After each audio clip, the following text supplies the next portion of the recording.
રાધનપુર શહેરમાં ગટરો ઉભરાતી જોવા મળતા લોકો ખૂબ ચિંતામાં છે, કારણ કે હાલ મચ્છરનો ઉપદ્રવ વધી રહ્યો છે, ત્યારે ચાંદીપુરા રોગ ફેલાઈ રહ્યો છે। ત્યારે રાધનપુર શહેરમાં કરોડો ખર્ચ કરવા છતાં ગટરો ઉભરાતી જોવા મળી રહી છે। ત્યારે રાધનપુર મસાલી રોડ પર તંત્રએ ના સાંભળતા રાધનપુરની કેટલીક મહિલાઓએ ચક્કાજામ કર્યો હતો।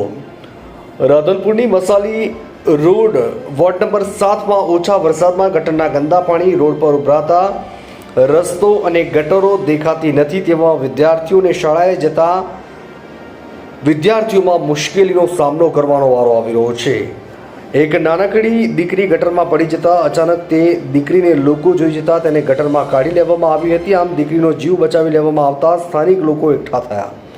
સ્થાનિક કોંગ્રેસની મહિલાઓ સહિત અન્ય મહિલાઓ પણ રોષ જોવા મળ્યો હતો અને હાય હાયના નારા લગાવવામાં આવ્યા હતા। આ બાદ સરકાર સુધી અવાજ પહોંચાડવા માટે અવર જવર કરતા વાહન ચાલકોને મહિલાઓ દ્વારા રોકવાના પ્રયત્નો કરવામાં આવ્યા અને સ્થાનિક લોકોએ રોડને ચક્કાજામ કર્યો હોવાના દ્રશ્યો જોવા મળ્યા।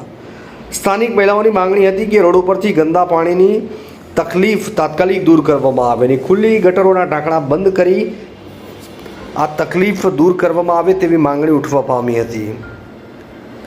રસ્તા રોકવામાં જિલ્લા કોંગ્રેસ મહિલા પ્રમુખ જયાબેન સોની, શહેર કોંગ્રેસ પ્રમુખ જ્યોતિબેન જોશી જોડાયા અને લોકોને વધુમાં વધુ જોડાઈ ન્યાય માટેની માંગણી કરવામાં આવી તેવા દ્રશ્યો જોવા મળ્યા હતા।